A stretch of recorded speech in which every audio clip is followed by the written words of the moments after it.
Siapa yang tak mengenal Jogja? Kota yang terkenal dengan landmark tugu dan memiliki banyak julukan sebagai kota gudeg, kota pelajar, kota seni dan budaya, kota istimewa, kota pariwisata, dan bahkan masih banyak julukan lainnya. Itulah Jogja, kota dengan berbagai kehebatannya. Tidak mengherankan jika selalu menjadi tujuan bagi wisatawan. Jogja menjadi kota dengan sejuta keindahan yang dapat melukiskan cerita bagi siapa saja. Ketenaran dari banyaknya wisata dan corak kota yang berbeda dengan kentalnya budaya Jawa dan tradisional yang masih melekat menjadikan Jogja istimewa. Benar kata orang, Jogja punya cerita. Terkenal dengan julukannya sebagai kota pelajar, namun siapa sangka di balik identitasnya sebagai kota pendidikan, terdapat suatu fenomena yang tidak dapat diwajarkan. Penyimpangan sosial yang bertentangan dengan norma menjadi suatu hal yang dianggap biasa, bahkan masyarakat seolah tutup mata dan tetap dibiarkan saja. Bisnis gelap prostitusi yang telah berkembang di balik kemerlapan keindahan Malioboro yang menjadi sorotan, perlu dilakukan tindakan agar dapat dientaskan dari permasalahan. Gang kecil di Malioboro menjadi panggung untuk mereka para pebisnis gelap dan penyimpang norma serta agama. Keramaian Malioboro seolah menjadi penutup untuk menyembunyikan sisi gelap masyarakat dari sorotan. Bahkan mirisnya, penyimpangan ini seolah dilindungi dan dinormalisasi oleh masyarakatnya sendiri. Lalu bagaimana penyimpangan itu bisa terjadi dan terus dinormalisasi? Bisnis prostitusi merupakan salah satu bisnis tertua yang ada di dunia. Hasil studi yang dilakukan Ehsan Rostam Sades dari Faculty of Law University Kebanggaan Malaysia dan rekan-rekannya disebutkan bahwa prostitusi mulai tumbuh sejak 4.000 tahun yang lalu. Dimulai di peradaban Mesir kuno dan kemudian muncul di peradaban-peradaban kuno lainnya. Pertanyaannya, lalu bagaimana bisnis ini muncul di kota Yogyakarta? Kami melakukan penelusuran dan mencoba mewawancarai beberapa masyarakat yang tinggal di sekitar area lokalisasi.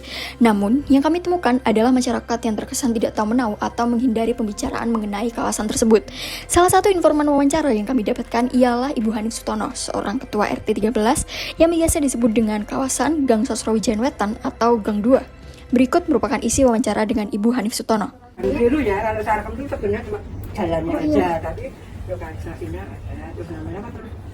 Sarkem, Jurane kan Sarkem. Untuk lokalisasinya itu di sebelah mana ya? Di Gang 3. Gang 3, bahkan kalau mau lewat bisa, lewat aja bisa. Setelah itu sedikit sekali informasi yang kami dapatkan dari penelusuran yang kami lakukan. Masyarakat cenderung bungkam dan tidak tahu menahu akan kegiatan penyimpangan tersebut.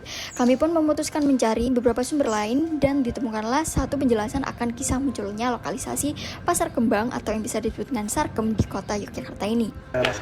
Kalau saya juga mungkin umurnya belum nyampe, tapi kan saya juga dengar dari orang-orang yang bisa dipercaya kevalitan ceritanya. Jadi Pasar Kembang itu dulu itu sebenarnya sejarah itu dulu Balokan. Namanya Balokan, bukan Pasar Kembang. Sebelumnya ya, belum ada Pasar Kembang soalnya. Jadi Pasar Kembang itu muncul sekitar tahun 80-an ya. Pasar 85 lah, 85 ke atas itu baru ada Pasar Kembang. Iya kan, pembangunan zaman Belanda, pembuatan rel. Iya. Rel kereta itu dulu nyimpannya di Jogja, bantalan relnya. Dan jadi Sarkem itu karena dulu itu banyak orang-orang yang memanfaatkan situasi karena di situ banyak pekerja. Pekerja bantal ya buat rel itu. Iya. Gini, pertama kali kan aku bukan person kayak gini. Aku minta tolong sama temanku. Aku pengen kerja, pengen nguripin anak, ngidupin anak, ngerawat anak. Gimana caranya kerja dapat hasil gitu, hasil duit, hasil punya duit itu kerja gimana? Oh iya yang. Terus gini, oh temanku bilang gini, ada kerja itu 1 bulan bisa sampai bisa beli ini. Masa apa ya gitu. Tergiur. Itu di umur berapa, Mbak? Baru umur 19. Setelah kami selidiki melalui berbagai macam sumber, ternyata ada banyak faktor yang membuat bisnis ini tetap menjadi pilihan bagi beberapa orang. Yang pertama yaitu faktor ekonomi, yang secara langsung berkaitan dengan keberlangsungan hidup mereka. Yang kedua, tingkat pendidikan yang rendah, dan kondisi keluarga yang hancur karena perceraian. Salah seorang pekerja seks di Pasar Kembang menyatakan beberapa alasan yang membuatnya terjun ke dunia prostitusi, yaitu karena faktor ekonomi yang pas-pasan, karena krisis ekonomi yang sedang melanda hingga saat ini, kemudian kesulitan mencari pekerjaan yang lebih baik, dan tidak memiliki kapasitas diri yang mencukupi untuk bersaing dalam mencari lapangan pekerjaan yang layak. Kutipan salah seorang pekerja seks komersial yang kami dapatkan berkata seperti berikut. Saiki zaman ini lagi susah mas. Ekonomi sulit gara-gara krisis ra rampung-rampung. Golek gawean sing luwih becik ya angel. Ra iso ngopo-ngopo nek kudu bersaing karo liyane. Mulane kuwi dadi pekerja seks wae. Prostitusi pada dasarnya bukan hanya sekedar pelanggaran yang disebabkan oleh gejala moral. Namun, prostitusi yang ada di Sarkem ini dapat membawa kerugian dan keuntungan tersendiri bagi masyarakat sekitarnya, salah satunya pada sektor pariwisata. Permasalahan yang diciptakan oleh prostitusi Sarkem adalah karena letaknya yang berada di kawasan Malioboro yang merupakan salah satu kawasan wisata yang berada di pusat perkotaan sehingga mudah bagi mereka mencari pelanggan. Namun di balik itu, fenomena prostitusi ini dapat menyebabkan citra buruk di mata wisatawan. Di samping menjadikan polemik di kalangan masyarakat, tetapi tidak dipungkiri prostitusi menjadi bagian dari pariwisata. Di balik dampak negatifnya, faktanya wisata seks juga menjadi penentu minat wisatawan datang ke Malioboro, sehingga secara tidak langsung melalui fenomena prostitusi, sektor pariwisata sekitar Sarkem dapat ikut meningkat. Kegiatan prostitusi ini memiliki image negatif di kalangan masyarakat karena dianggap melawan norma-norma yang berlaku, terutama kebudayaan Jawa yang sangat tabu terkait hal tersebut. Walaupun begitu, prostitusi seakan telah menjadi bagian dari kebudayaan kawasan setempat. Hal ini sayangnya turut berdampak pada terbentuknya citra kawasan Pasar Kembang terhadap masyarakat, mengakibatkan banyak orang yang beranggapan bahwa kawasan Pasar Kembang ini menakutkan dan juga terlarang. Di samping itu, secara umum pelaku pekerja seks komersial memilih pekerjaan tersebut akibat tekanan ekonomi dan rendahnya pendidikan, dengan anggapan bahwa pekerjaan ini mudah dan berkeuntungan besar. Anggapan tersebut umumnya dipengaruhi oleh lingkungan luar dan berlanjut semakin menyebar menjadi sebuah budaya turun-menurun yang tidak sehat. Selain hal ini, tentu masih banyak dampak lainnya yang diakibatkan kegiatan prostitusi terhadap kebudayaan, baik secara negatif maupun positif. Meskipun begitu, kebudayaan tidaklah statis dan dapat terus berkembang. Selanjutnya adalah dampak sektor ekonomi dari adanya lokalisasi prostitusi. Tidak dipungkiri, adanya lokalisasi juga memberikan dampak ekonomi, tidak hanya bagi diri pekerjanya sendiri, tetapi juga bagi masyarakat sekitar. Terdapat roda ekonomi yang bergulir akibat aktivitas malam tersebut bagi kawasan sekitarnya. Banyak dari masyarakat yang bekerja di sekitar kawasan seperti hotel, losmen, tempat karaoke, tempat pijat relaksasi, serta toko dan warung makan yang berada di sekitar kawasan terbantu ekonominya dari adanya aktivitas tersebut. Bagi para pekerja, mereka mendapatkan pekerjaan dan tidak menganggur. Hotel dan losmen mendapatkan tamu, toko dan warung pun juga mendapatkan pelanggan. Tidak sampai di situ, perputaran roda ekonomi secara tidak langsung juga berputar kepada tukang parkir, ojek online, tukang beca, dan yang lainnya di sekitar kawasan aktivitas tersebut. Keberadaan lokalisasi Pasar Kembang secara tidak langsung juga sebagai daya tarik wisatawan, serta juga berefek mampu mengembangkan wisata Malioboro yang berada di sekitarnya.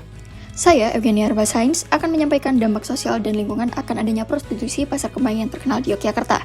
Jika dilihat dari sudut sosiologis, kehadiran prostitusi yang ada di kawasan Pasar Kembang telah menciptakan sebuah pertukaran sosial. Yang pertama, dengan adanya prostitusi di lingkungan masyarakat, kecenderungan kriminalitas akan semakin meningkat. Yang kedua, dengan daerah permukiman yang semakin ramai dan padat karena lokasi yang berada dekat dengan stasiun dan kawasan pariwisata. Tentunya, Sarkem menjadi kawasan yang menarik minat pengunjung akan adanya jasa dan daya tarik yang ditawarkan.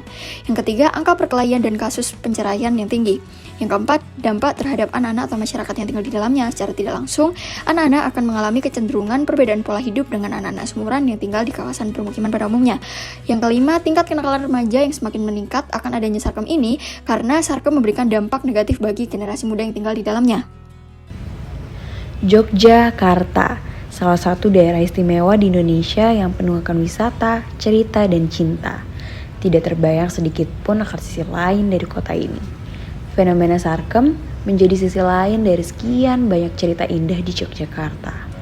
Gang sempit berlukis indahnya bunga dengan langit tertutup seng tak berwarna menjadi normalisasi dari masyarakat yang sudah membudaya akibat dampak ekonomi yang harus diderita. Setelah ini, lantas apakah Jogja masih menjadi kota penuh cinta, cerita, dan tawa?